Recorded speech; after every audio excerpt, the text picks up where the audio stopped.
Good day and welcome to Sports Paradise.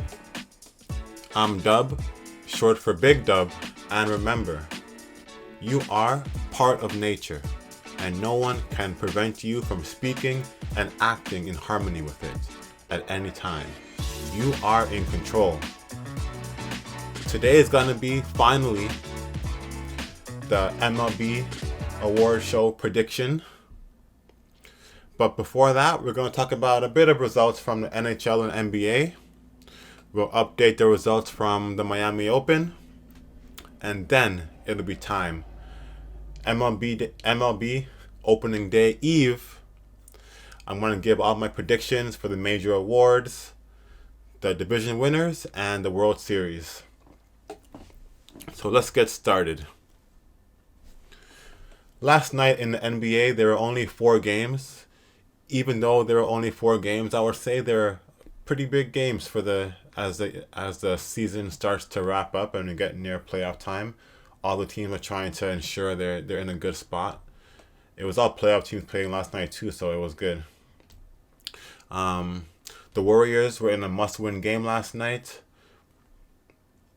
They were playing Miami Heat, and they won that game. I was surprised to see they won that game. Klay Thompson was in the starting lineup, and he scored 28 points. So good for him. Klay Thompson is one of my favorite players in the NBA. You know, after KD and Devin Booker. So I'm glad to see him doing well. He kind of had some bad luck with injuries over the past few seasons, but he still has that stroke, that 3-point jump shot that he can call upon at any time.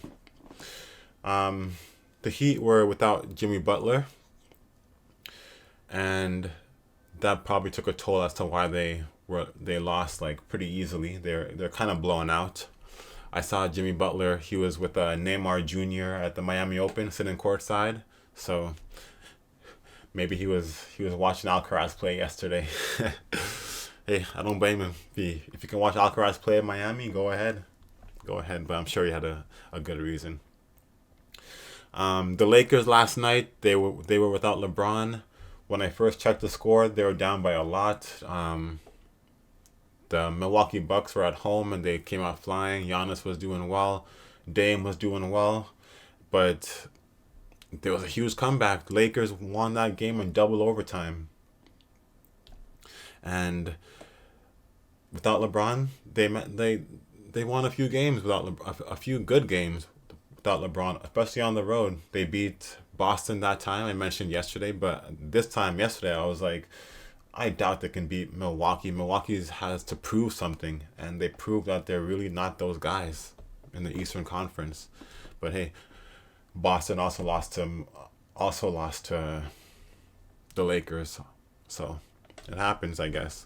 But Anthony Davis, 34 points, 23 rebounds, 4 block shots, and he was just disruptive by the rim. Overtime, double overtime, he was just there at the rim, and Damian Lillard tried to lay it up. Giannis was trying to grind, lay it up, and Davis was just there to block the shots, to be a presence.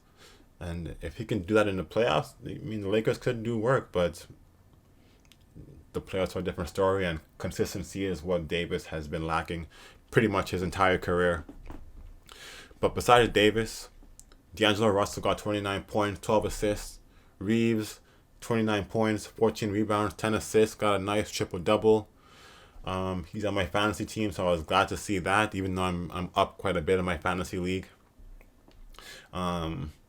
Damian Lillard was very inefficient. He didn't make big-time shots.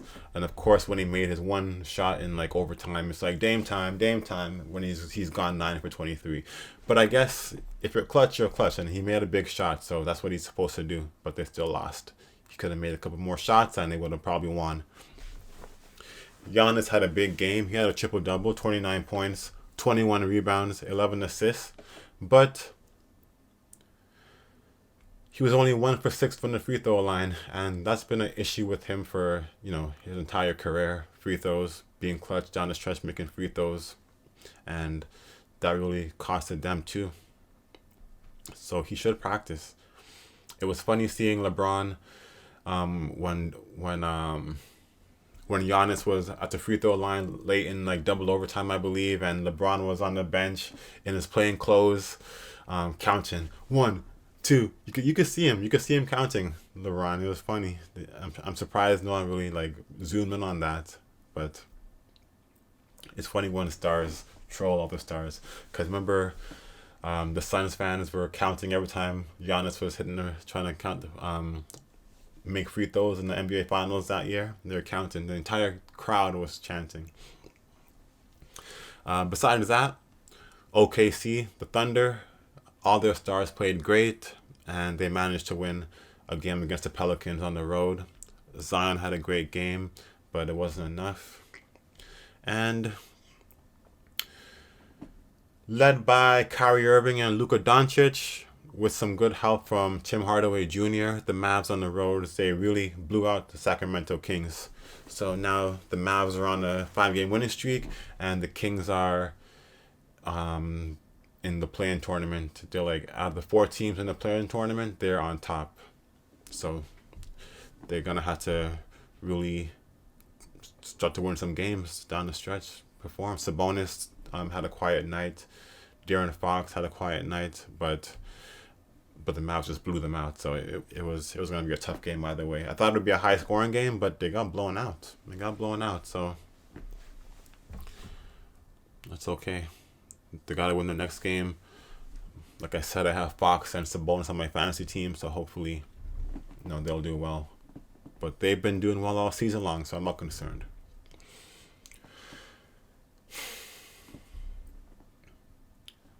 Anyways, last night was a big game for the Leafs. They were playing New Jersey.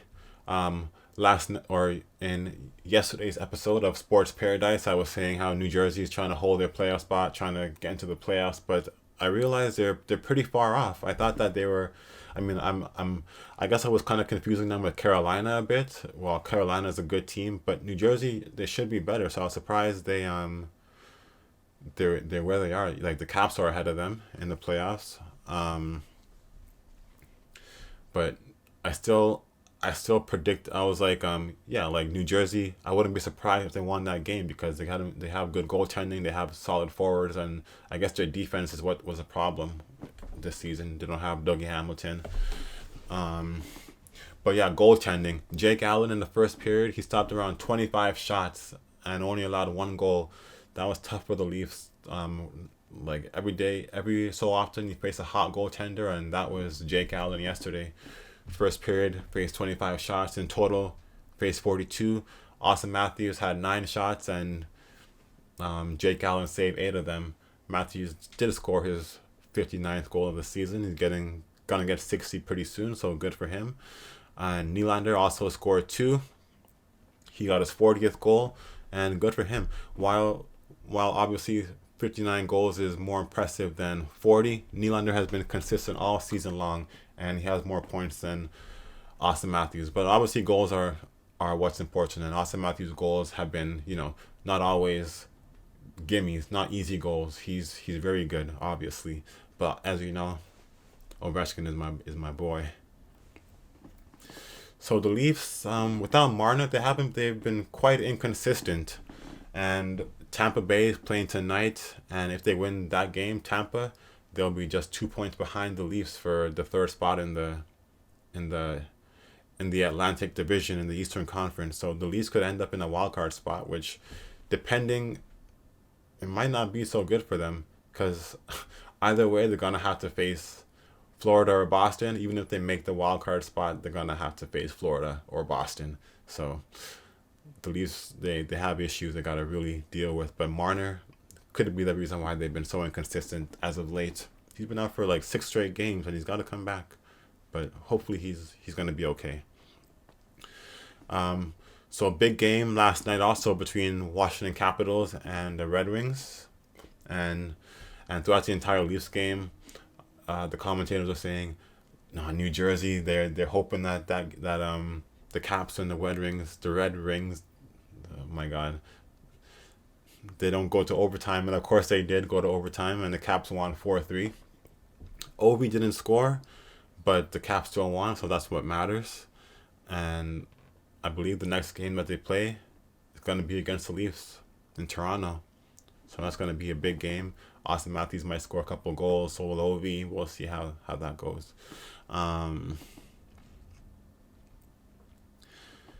So thanks to that big win last night by the Caps, they're now 2 points ahead of Detroit Red Wings for the final wildcard spot. But also, they're only 1 point behind the Flyers for third place in the Metropolitan Division. So the Caps down the stretch could surprise and get that third spot and have kind of a simpler playoff matchup besides facing the Rangers. They might be able to face like Carolina, who might beat them, but at least like Carolina, they're not a tough team. They're not a big team who could dominate. They're just very fast and skilled, but not like tough. Carolina is like the Leafs, that sort of thing. Like the Metropolitan Division is pretty soft.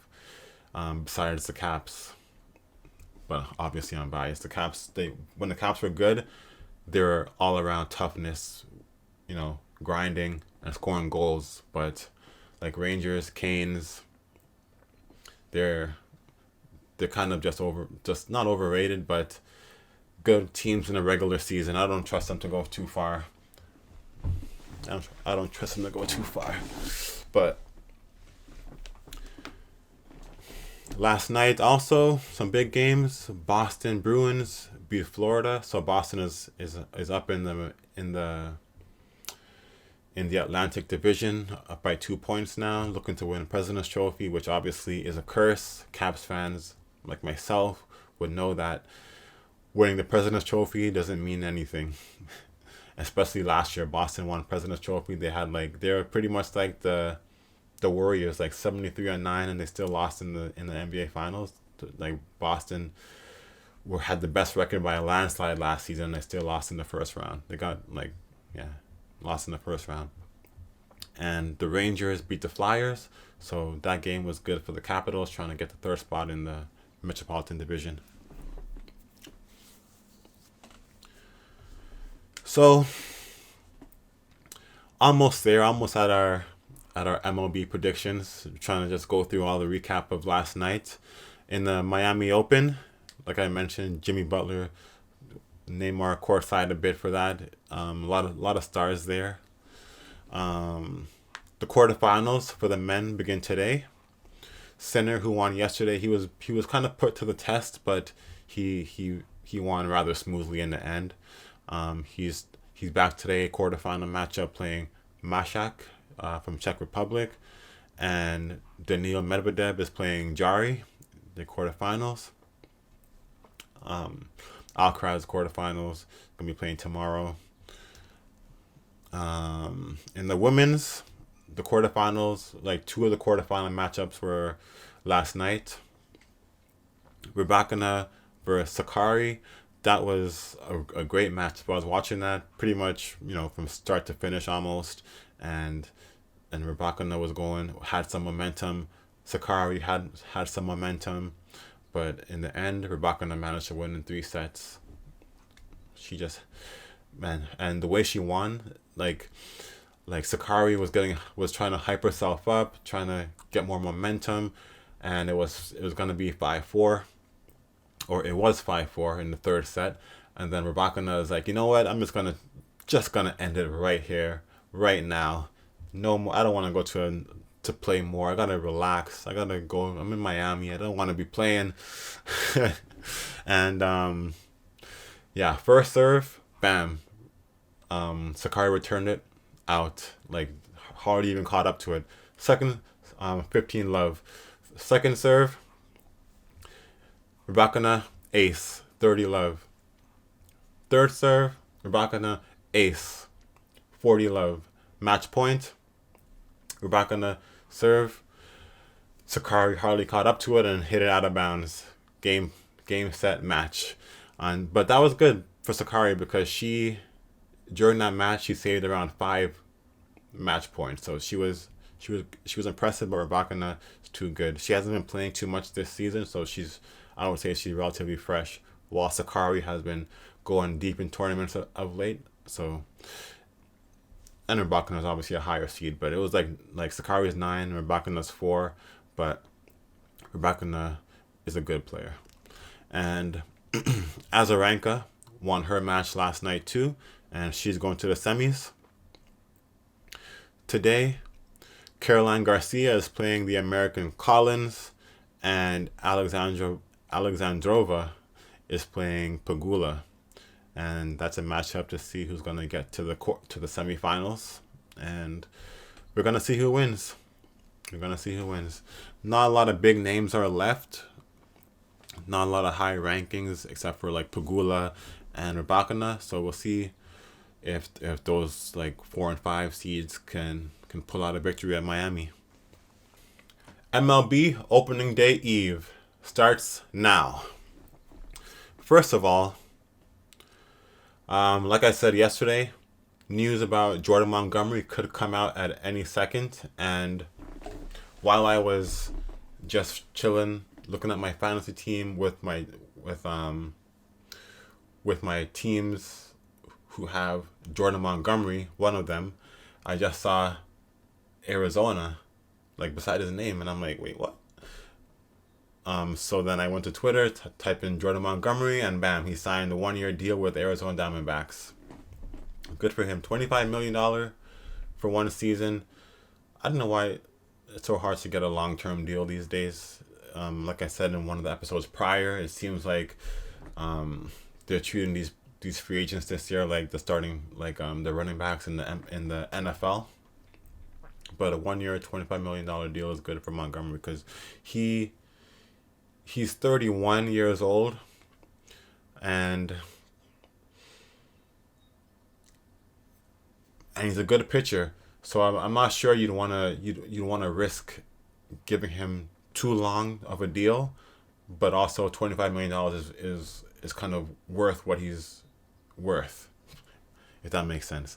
So he's gonna try to perform this year like he has been doing consistently throughout the past like 3-4 seasons, and try to get a long-term deal for next year.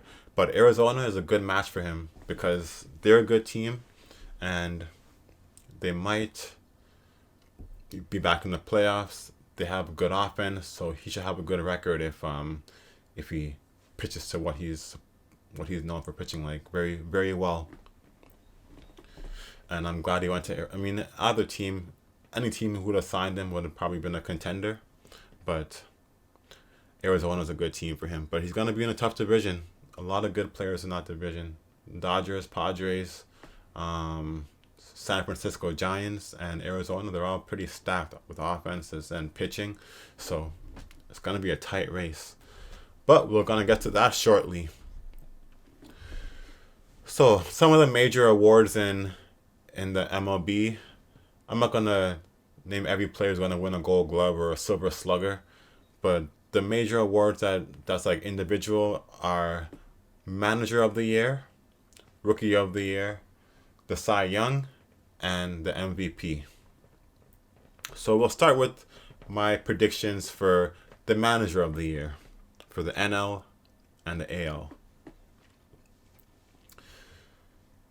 So I think the Seattle Mariners are going to have a good season. They've got a lot of young players. They got a lot of young players, especially a lot of young pitching who have high potential to do quite well, and they're led by Luis Castillo, who's a Cy Young candidate. They have a great closer, and their offense, I would say it's above average, especially with Julio Rodriguez in the lineup, who can just carry a team usually, just by hitting a home run, stolen bases. He's just a great player all around. So with that being said, my pick for AL Manager of the Year would be the Mariners manager, Scott Service. I think I wouldn't say he's due for one, but I would say the Mariners are due for a good season. And when you kind of surprise when you surprise the MLB world, fans and players and like sports talking heads throughout the season, like Baltimore did last year. They were the best team in AL last year, and their manager won Manager of the Year because of that. I wouldn't say the Mariners are going to be the best team in the AL. Might not even be the best team in their division with the Astros, but I would say the Mariners are going to really surprise and be better than what they were last year, and it's going to be because of Scott Service managing the team well, dealing with their young pitchers well, dealing with the closer and Julio Rodriguez. So an honorable mention for Manager of the Year. Oh man, you might think I'm biased by saying John Schneider. I really haven't been a big fan of him, and this year, like who knows, things probably won't be different. But I feel like I just have this hope that the Jays are going to be a good team, and he's made some mistakes, no doubt about it, in the past, and now I just feel like he's got to learn from them. I feel like Bo Bichette, George Springer, Vladdy, additions of Justin Turner, like Varsho, etc.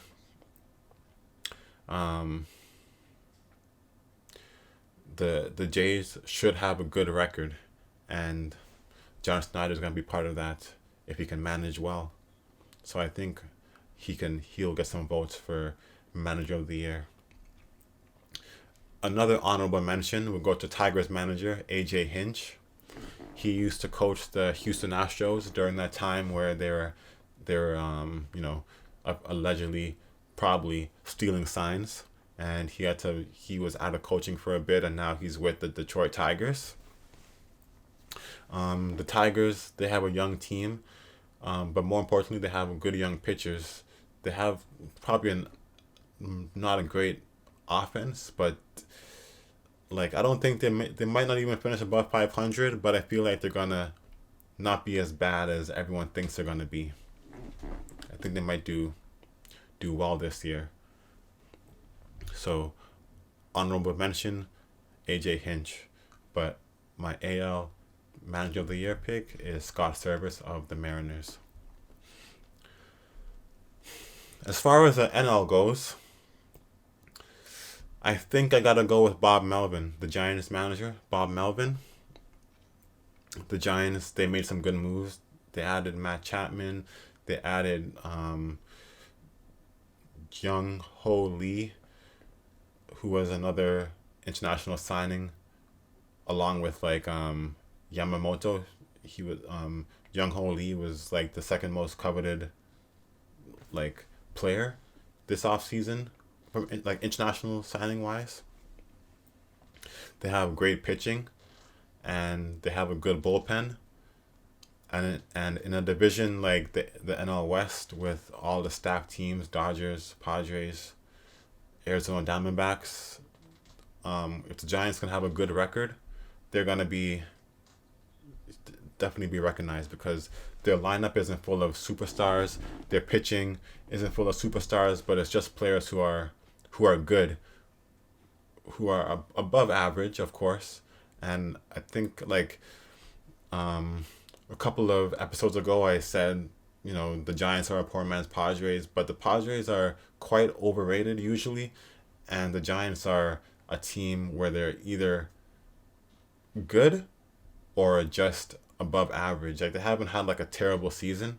So I think with managing the lineup, managing the pitching staff, limiting injuries, I think Bob Melvin has a good chance to win Manager of the Year.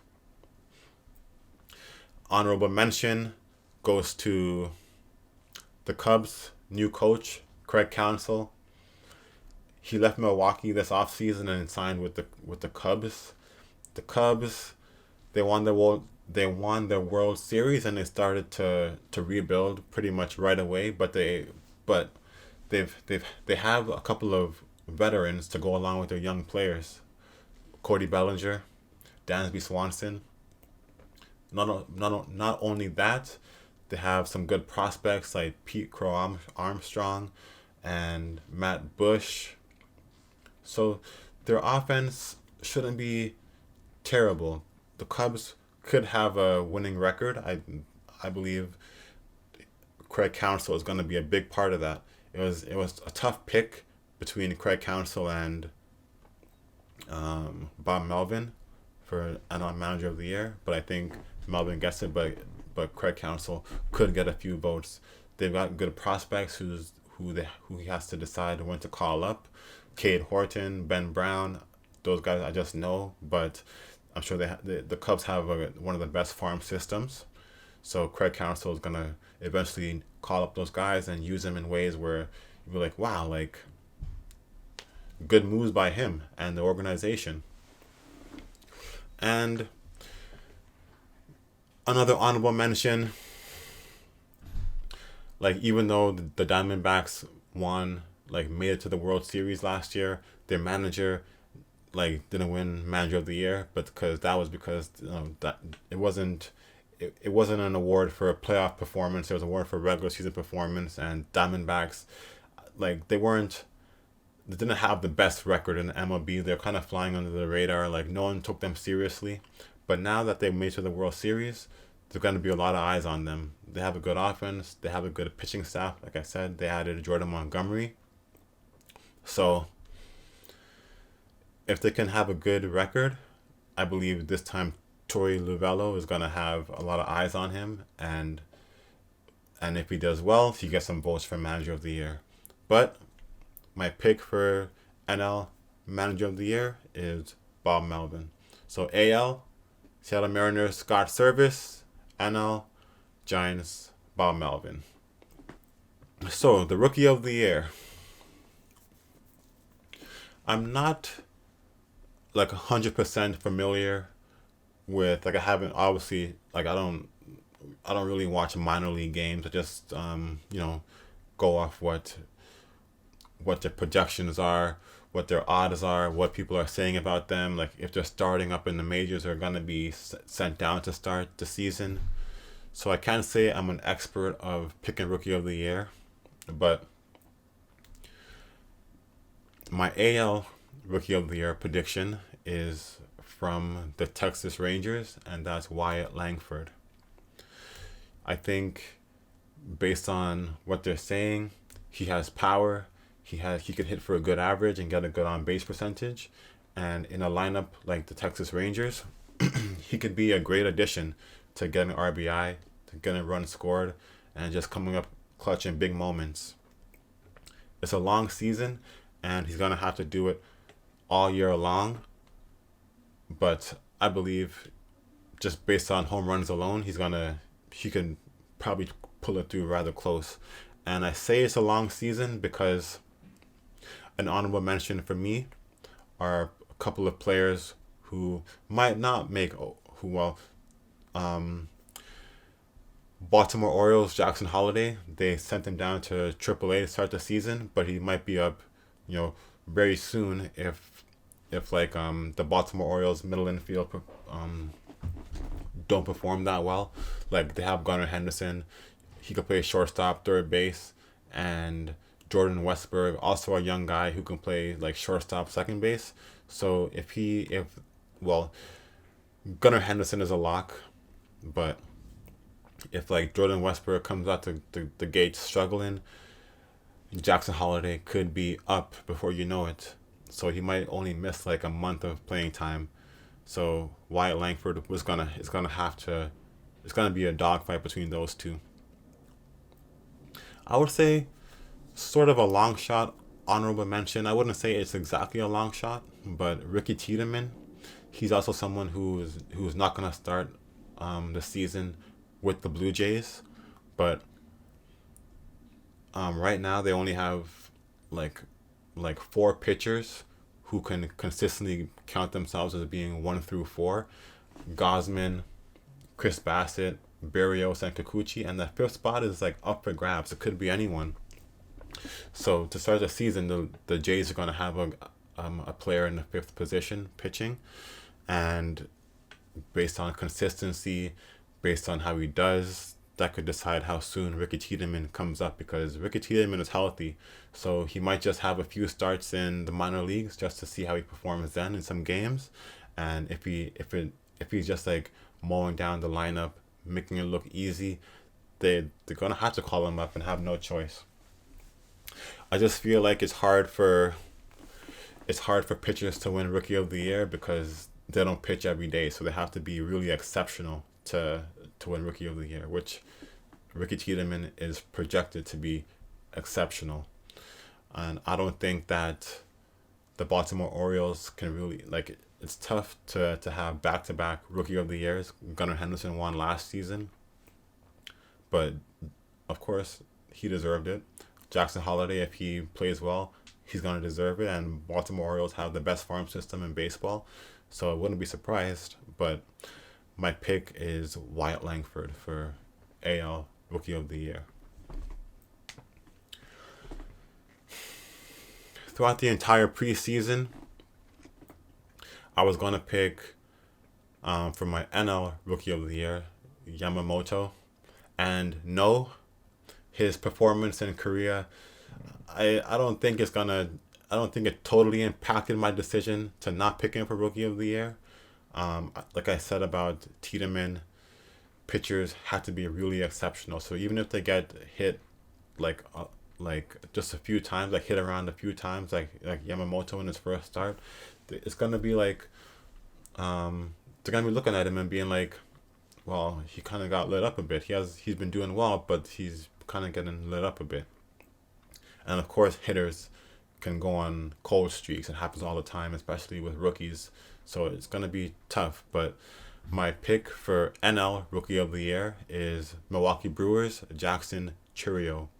A lot of, I don't know what it is with the name Jackson, but that's a popular name for people, seems like, for high-level baseball prospects. Jackson Holliday, Jackson Chourio. And the Brewers have a good lineup. They have another young player, Sal Frelick. I'm not sure if he's going to be, if he's considered a rookie still, but he even might be. But Jackson Chourio has a speed, has a contact, has good power, and in the lineup like the Brewers, same with Wyatt Langford, he can get good stats. He just has to keep it up for an entire season, which it's hard. Like, even the only player who are only players who really do keep it up for an entire season are legit superstars, like Mookie Betts, Acuna Jr., like Ohtani. Like, if you're a rookie, you're gonna have your ups and downs, you're gonna have your cold streaks and your hot streaks, pitchers and hitters alike. But I feel like it's gonna be Jackson Chourio winning NL Rookie of the Year. Honorable mention, I would go, like I said, to Yamamoto and another pitcher, Kyle Harrison. I didn't from Kyle Harrison from the Giants, who you saw. Maybe I'm biased because he's on my fantasy team, but I feel like the Giants are a serious team. They take good care of their prospects, especially pitching prospects, and last year he had a bit of experience, so he knows what to expect. It's just if he can have a good record, a good ERA, and a good amount of strikeouts, so he could do well. Some players, there's so many rookies. The Cubs have a good farm system. Matt Bush is going to be playing. Cade Horton could come up sometime. Ben Brown could come up sometime. I don't know too many more potential Rookie of the Years. But for AL, Wyatt Langford, and for the NL, Jackson Chourio. Moving along now to the Cy Young picks. So this is going to be, clearly, maybe, could be biased, but like Garrett Cole is going to miss like the first 2 months of the season, and that's going to be a whole 2 months where this pitcher can be a stud, where the team could have a great record and led by him. In his last preseason start for this team, just to see if he can manage a few innings, He went, I believe, 3 innings and struck out 7 players. And that pitcher is Kevin Gausman from the Blue Jays. Yeah, so maybe I'm biased, but I believe it's his time. Like his first 2 seasons with the Blue Jays, he's been doing really, really good. And there's been a few games where he's allowed a few runs against him, but for the most part, he's been so consistent. Strikeouts, going deep into games, not allowing too many base runners, and having a good record. But the Jays, they got to give him some more run support so he can have an even better record. And I believe the Jays can give him good run support this season and help him get a lot of wins under his belt and help him win the Cy Young. I don't think it's biased, but it probably is. Like I already like. I mean, I didn't like in my previous picks, like John Schneider for manager, honorable mention, and Ricky Tiedemann, rookie of the year, honorable mention. I didn't pick them. I just gave them a mention, like a little shout out. But I legitimately think that Kevin Gausman can win Cy Young, and he deserves it. If he does well this season, which he should because he's consistent all year long. So my honorable mentions for Cy Young, Corbin Burns who was traded from the Brewers, now on the Baltimore Orioles. Baltimore should continue to be a good team this year, but I think adjusting to the where he was, the NL Central I would say they have weak teams compared to the AL East. So Corbin Burns is gonna have to make some adjustments. I'm not sure if he's gonna just come out the gates flying. Like Gausman, he knows what he has to do in this division, like how to pitch, who to pitch to, like how to pitch to them, etc. And Corbin Burns is gonna take a few days, a few starts maybe to fully get that under his belt. And so because of that, I think Gausman's probably going to have a better record, more strikeouts and more innings pitched, better ERA, probably would be, better ERA, I would say. And like I said, without Garrett Cole for the first few months, it's going to be like those 2 guys, plus my other honorable mention, Framber Valdez from the Astros, who is just a sturdy pitcher, someone you can rely on the mound, who has a good ERA, a good amount of strikeouts, and he plays for a good team. So he should get a lot of run support, and that should allow him to get some Cy Young votes. But I'm going to go with Kevin Gausman. Do I think this is the Jays' year? Do I? What do you think? Just wait. A long shot for Cy Young, for the AL Cy Young, it could be Tariq Skubal from the Detroit Tigers. He didn't pitch a lot of innings last year, like around 90 innings he pitched last season, but during those 90 innings he was a complete stud. Strikeouts, a lot of strikeouts, and he went relatively deep into games. Like the Tigers were trying to protect him, not have him go all out. So they took him out early a few times, but as the season went along, as he got more warmed up, he definitely pitched longer into games, and he was still getting a good amount of strikeouts.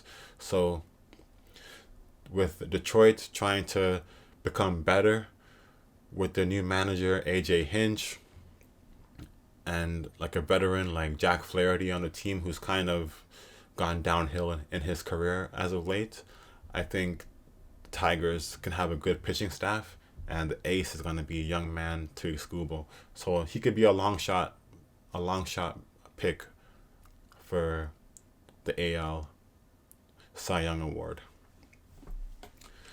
I feel like there's no way this pitcher can lose the NL Cy Young unless he gets injured, which hopefully he doesn't, because you never want to see players get injured. But Spencer Strider from the Atlanta Braves, I believe like he's a lock, like guaranteed to win Cy Young. He's on the Braves, gonna have a lot of run support. He's like the master of strikeouts. He just goes deep into games. Like I don't really have to say more about him. He's just a beast. So I think like like if he loses Cy Young, then some other pitcher is gonna have like an incredible season. But it should be Strider who wins that. It's so hard to go into detail because he's just good at everything. He's just good at everything, and the Braves are World Series contenders. Probably will win the World Series, but we'll see with my picks later on who I choose. So, an honorable mention for NL Cy Young, the Phillies, Zach Wheeler, and the Diamondbacks, Zach Gallen. Two pitchers. Zach Wheeler is a bit older. Zach Gallen is still kind of young, and they both pitch a lot of innings. Zach Gallen, I believe, is still even getting better. Wheeler, he's kind of at his ceiling right now, which is elite. So I believe those two are gonna do well. Probably get a few, maybe like Strider first, Gallen second, and Zach Wheeler third. But Zach Wheeler probably will have more wins than Zach Gallen, so it's gonna be tight. But AL Cy Young Award pick Kevin Gausman. NL Cy Young Award pick Spencer Strider. Now for the big awards, or well, they're all pretty big awards, but the biggest of them all, MVP. I've mentioned these guys as my MVP picks a while ago in my previous episodes of Sports Paradise. So my pick for AL MVP is Seattle Mariners, Julio Rodriguez.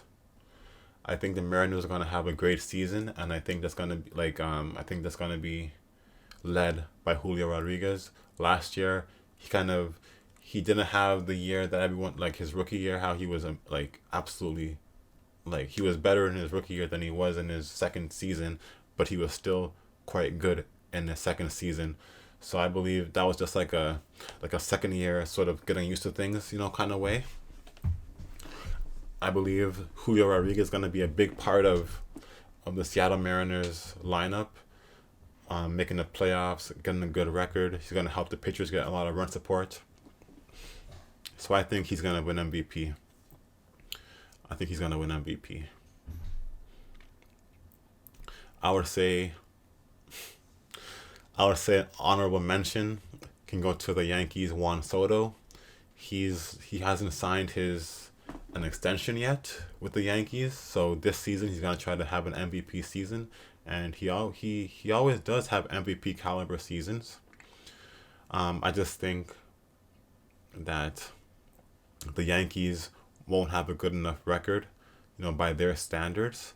I believe Juan Soto, he's not gonna have as great stats as Julio Rodriguez, because Julio can also get stolen bases. And I believe Julio Rodriguez is going to, the Mariners are going to surprise people more than the Yankees are going to surprise people. That's what I think.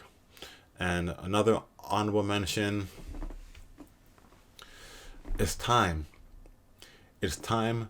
that Vladimir Guerrero Jr. just found what he was doing in 2021 and just performs and just stops slacking, stops making a joke out of things, and just takes the game seriously. They're getting used to their new home, their home field. He's going to hit a lot of home runs.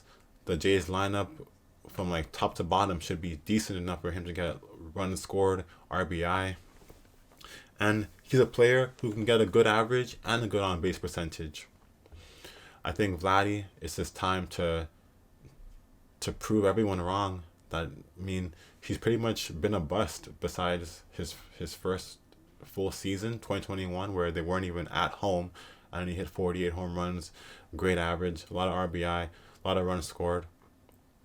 He has to find it again, and I believe it's in him, and he can do it. But there's so many picks of who could be MVP. If I say a long shot is Gunnar Henderson, is that a long shot? I don't think so, but he's like my long shot winner. But besides that, there's Corey Seager, Marcus Semien, but I think there's a lot of good players on the Texas Rangers, and Seager and Semien, they're kind of players who are clutch in the playoffs. They hit a lot of good home runs when it matters, but their regular season stats aren't like exceptional. On the Astros, there's Yordan Alvarez, he's trying to get an MVP for the first time in his career, but he's just been injured a bit. But I think like Julio is going to be like have a better season, and Kyle Tucker on the Astros too. He might by the end of the season have more MVP votes than Yordan Alvarez, because he steals bases, power, RBI, runs scored, but Yordan has to just stay healthy. And also another long shot, could be Bo Bichette. Of course, I have to throw him in there. I might as well just say the entire Blue Jays team is a long shot. But Bo, I believe he's going to lead the AL in hits, maybe lead the entire MLB in hits. He should have a good average, a lot of doubles, a lot of RBI, runs scored. He's going to be hitting third in the lineup behind Vladdy and George Springer. So he's going to have his chances. One thing that Bo doesn't do, which he might try to add, because I don't see why he can't, is stolen bases. That should be something that he works on in order to get some more attention to himself as an all around player. He's really improved his defense. I remember the first 2 years he played shortstop, he was kind of throwing the ball away, making some wild throws. But I believe he could even get a Gold Glove, be a candidate for a Gold Glove, because every year he's improving at defense, shortstop, a very valuable position. My pick for NL Rookie of the Year, the Phillies, Bryce Harper. He's a blue collar guy. He's a grinder. The Phillies, I wouldn't say they got embarrassed in the playoffs last year, but they kind of should have won their matchup against Arizona, but that was just Arizona season. But Bryce Harper, he's gonna come back with a vengeance. He's gonna be healthy for the entire year, playing first base. The Phillies have a good lineup. He can get RBI, he can get a good average, good on base percentage, and especially a lot of home runs. And he's capable of getting 40 home runs, which might not lead the NL in home runs, of course, because you got like Pete Alonso, you got like Mookie Betts, but you never know. He's fully healthy going into this season, and he's gonna wanna hit, just do well for Philly. Just have the team on his back, just the city on his back. He wants that. He thrives off that, and the fan base in Philadelphia is gonna be looking at him every game like he's Philadelphia God, So he's gonna live up to that expectation and take home NL MVP. And an honorable mention, of course, Mookie Betts, but I just believe, same with my other honorable mention, Acuna. I just believe that they're on stacked lineups, and unless they have historical seasons like Acuna did last year, then they won't win MVP, because the Dodgers have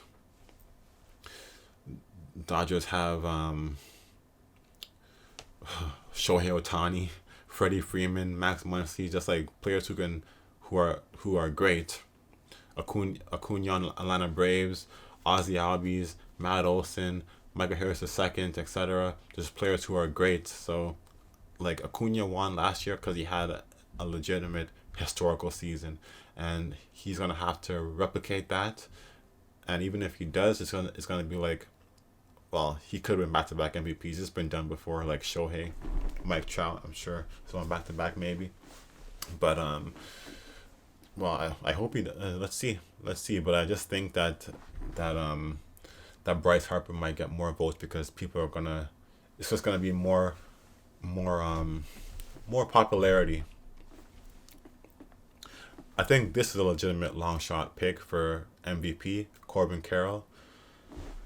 But he also might be in a rookie slump, or a second year slump, kind of like what Julio went through last year. But I think Corbin Carroll gets a lot of stolen bases. Arizona's a good lineup. I think he can do well and get some votes for MVP. But there's a lot of options like Matt Olson, Freddie Freeman, Manny Machado, who's already has a home run this season. But I'm gonna go with AL MVP Julio Rodriguez, NL MVP Bryce Harper. So we've gone through the major awards. Now let's see who's gonna win the divisions. So we'll start with the AL East, and I believe the Orioles are gonna be another a good team again this season. They'll have another good year. They've only added players, and they have more players coming up who are gonna do great. So I think they'll win the AL East. See, I'm not being biased. Jays, I think, will come second place. The Yankees third place. The Rays fourth place, and the Red Sox in fifth. But it's not going to be like they're going to be fifth place and have like a horrendous record. I think the AL East is going to be kind of close. But it's all going to depend too on when they face each other and how they do against other teams. And I think like the Orioles can beat other teams in the league rather well. The Jays, they have good pitching, gonna have a good offense. They can win, rather well and against other teams. The Yankees, same thing. The Rays, they're kind of like, I think they're kind of going downhill. And the Red Sox, they don't have great pitching, and they have a good offense, but the pitching is what they really need. So AL East, Orioles first, Jays second, Yankees third, Rays fourth, Red Sox fifth. In the Central, they don't have a lot of superstar players in the AL Central. I mean, you got like Bobby Witt Jr., you got like Tariq Skubal, Pablo Lopez, but not a lot of high-level teams in the division. But I think it's going to come down to the Minnesota Twins being first, the Detroit Tigers being second, surprise, Cleveland Guardians in third, the KC Royals in fourth, and the White Sox in fifth. I think the White Sox are just pretty much tanking. The Royals are going to try to be better than the White Sox at least, but they're probably still going to have like a bad record. The Guardians might be around below 500, like just below 500. The Tigers might be, just 500. And the Twins are probably going to be a bit above, like a good amount of games above 500, but not better than, they probably won't have a better record than, the Rays in the AL East. So that's what I think.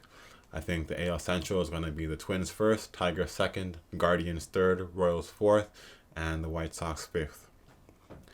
The AL West, like the Central, all these divisions are tough to predict. Like the Orioles, like the AL East, a lot of good teams. Central, a lot of mid teams who at least one hasn't made the playoffs, and they all gotta do better than each other. And the AL West, another division with a lot of good teams. We got the Astros, Mariners, Rangers, Angels, A's. The Angels and the A's that have, fourth and fifth, but winning the division, I gotta go with the Houston Astros. Second place, I'm kind of I guess on the Mariners hype train a bit. I've picked a lot of their managers to win Manager of the Year, Julio Rodriguez to win MVP. So I gotta put my money where my mouth is and pick the Mariners to finish second place. And I gotta pick the Rangers to finish third place. The Rangers, I don't think they have like a stacked pitching lineup, but they have great offense, so they're gonna have to really score a lot of runs. And last season, to start the year, they're really scoring a lot of runs. That helped them get into the playoffs and win the World Series.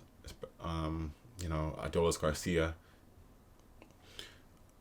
Corey Seager, Marcus Semien, Wyatt Langford, Evan Carter, etc. Gonna be all great, but I think the Mariners, it's their time to do well and impress. So I think the AL West is gonna go Astros first, Mariners second, Rangers third, Angels fourth, and the lowly A's fifth. Now for the NL. NL East, it's a pretty easy decision. Atlanta Braves first. Phillies are a good team. They're going to have a good record. MVP candidate Bryce Harper, Trey Turner, Alec Boehm, Zach Wheeler, Aaron Nola. They're going to all be doing well. They have good stars on their team. So Phillies second place. The Mets, they're just an average team. They thought they would be good, but now their players are getting older. P. Alonso is not even signed for next year. He's going to try to get a long-term contract by going off this season, so he might get 50 home runs, 55 home runs. The Marlins, they might come fourth, and the Nationals still trying to rebuild after their World Series win, coming fifth. It's not really a hard pick to pick the Braves first. They're just probably even better than the Dodgers. And not like,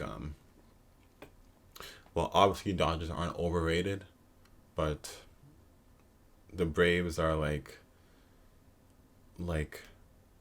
even better.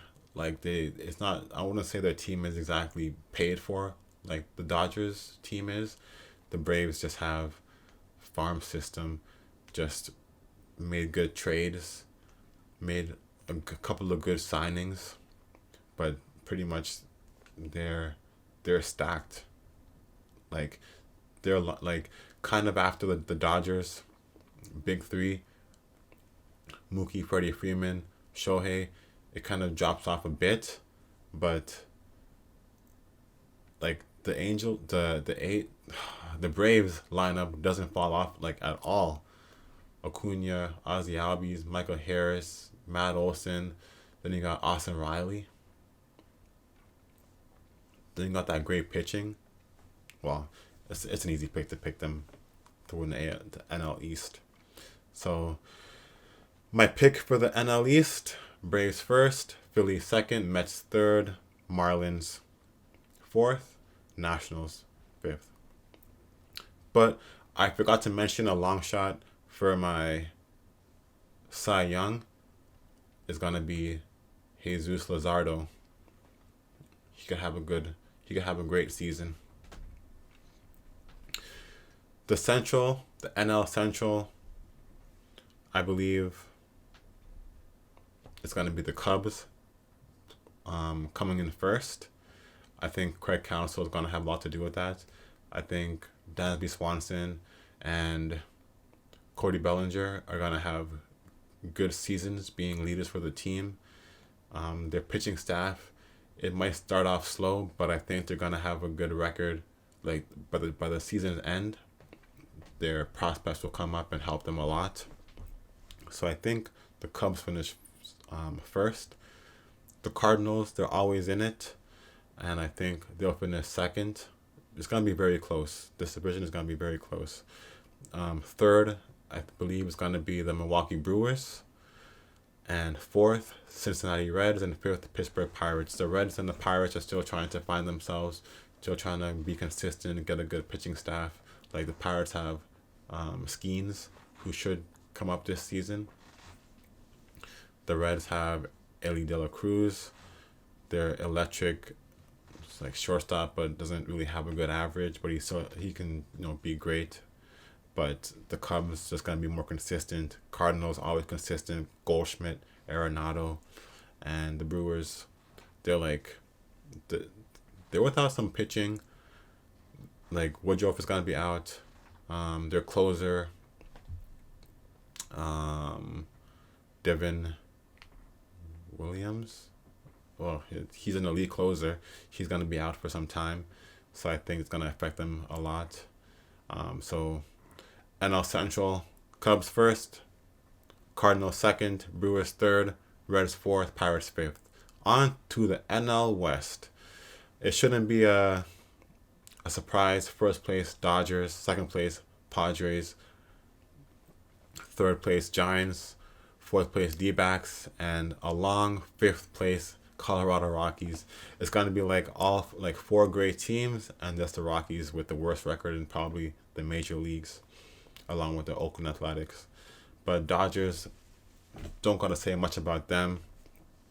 They paid to have their team be sensational. Padres, same sort of thing. They made some trades, have some good prospects like Jackson Merrill. Is he Jackson Merrill? Another Jackson. He did well. He did okay in Korea. Like he got one hit, a couple of runs scored, maybe two hits, a couple of RBI. The Giants, they might be better than the Padres, but the Padres, should have a better record, and I'll roll with the Padres finish second. D-backs, this is where it gets tough. Because they should have a good record too. Because they won the World, they made it to the World Series last year, and now they're gonna finish fourth place. It's gonna be tough to see how the season wraps up for the NL West. But tough decision has got to be made. Like, if I wouldn't be surprised if the Padres don't do well, but they have to do well. It's a lot of pressure on them to do well. Giants, they're a consistent team, and the D-backs just might miss out on the playoffs. So, NL West. First place Dodgers, second place Padres, third place Giants, fourth place D-backs, fifth place Colorado Rockies. So who's going to make the playoffs? So there are 3 division winners and 3 division winners and 3 extra wild card spots. So 6 teams make the playoffs in each National League, American League. So division winners in the American League: Baltimore Orioles, Minnesota Twins, Houston Astros, like I mentioned. Then the Jays gonna get the first wild card spot, Mariners second wild card spot, Rangers third wild card spot. In the NL, division winners: Atlanta Braves, Chicago Cubs, and the Los Angeles Dodgers. And then the Phillies will get the first wild card spot, Padres second wild card spot, Giants third wild card spot. And then it's going to be another intense playoff session between these teams. And last season, I really wouldn't say that the Texas Rangers were surprised to get to the World Series. I mean, Baltimore was the best team, but they're too young, didn't have the experience, didn't have the pitching. Their offense got shut down. They lost in the first round to the Rangers, who has veterans on their team, good pitching. The Twins beat the Jays. The Jays are mad overrated. Last year didn't have any sort of offense. And then since the Twins are overrated, when they faced the Astros, they got beat. And yeah, so I don't know about any surprises. I believe the Astros going to come out because they're just the most consistent team year in, year out. They could have made it to the World Series last year, but they blew it to the Texas Rangers. But I believe they'll be back. They're getting older, but they still have young players, good pitching staff, good manager. And the teams I don't think any team in the NL is going to be really a surprise. The Cubs, they could be surprising, but not that much. Especially in a division where there's the Cardinals, the Brewers, the Reds, and the Pirates. Like the Cubs pretty much have to make the playoffs because they'll win the division. But so I think this is the year of the Braves. I think they won the World Series a few years ago, and since then they kind of had early exits in the playoffs. But I think now they've got, when they won the World Series, they weren't really expected to, and with that pressure, moving on from that, it probably kind of affected them like it affects the Dodgers every year. The Dodgers only won in COVID season, you know. And so I believe the World Series finals are going to be the Braves versus the Astros, and I believe the Braves are going to take it home, the World Series. They might turn out to be a team like the Houston Astros where they just make it to the World Series pretty much every year and either win or lose. And I think the Astros, they're getting older, so I think they're going to be good in the playoffs. But then a team like the Braves where they're just like rolling through the lineup is just great hitters, great pitching, great manager, and a great organization. I think that it's time for the Astros to win. So my World Series prediction, what I predict, Braves versus Astros. What I want, obviously the Blue Jays versus the Phillies. I'm a fan of the city of Philadelphia. I like what they stand for, you know. As far as being rivals, not really any rivalry towards the Blue Jays or Toronto in general. The teams are, all of Philadelphia has good teams. I've been there a couple of times and I love the city, but I want them to make it to the World Series after what happened last year to them. Bryce Harper, my MVP pick, he's gonna do well. And the Blue Jays, my hometown team, they can make it to the World Series if they perform like they can, and that's all what depends on them. Like the Leafs are pretty much the highest potential to win a championship based on who they have. But like, if you really look at it, the Jays have players who are similar, relatively speaking, to like Austin Matthews, Marner, John Tavares. It's like Tavares is like George Springer, you know. Marner is like Bo Bichette. Vladdy is like Austin Matthews. You know, Nylander, like who, Ricky Tiedemann. But as far as like offensive goes, I'm not sure. Maybe that would be like Orelvis Martinez whenever he comes up, which maybe he'll come up this season. But yeah, so I want the Jays to win the World Series, of course, and I want them to face the Phillies if that happens, but it's going to be very unlikely. So just to wrap up,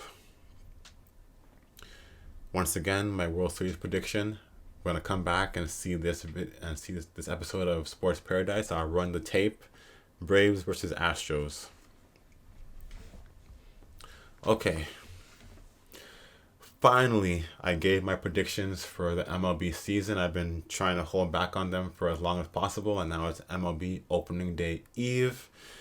We made it this far. Only one more day to go until tomorrow, Thursday. The game is going to be starting early and run through the entire day, so it's going to be a fun day tomorrow of baseball. Get your popcorn, be comfortable, and enjoy the day. Thanks for watching this episode of Sports Paradise. Remember to like, comment, and subscribe. Any opinions, please comment on your predictions for the MLB season if you're fans, and let's enjoy. Remember to have a great day.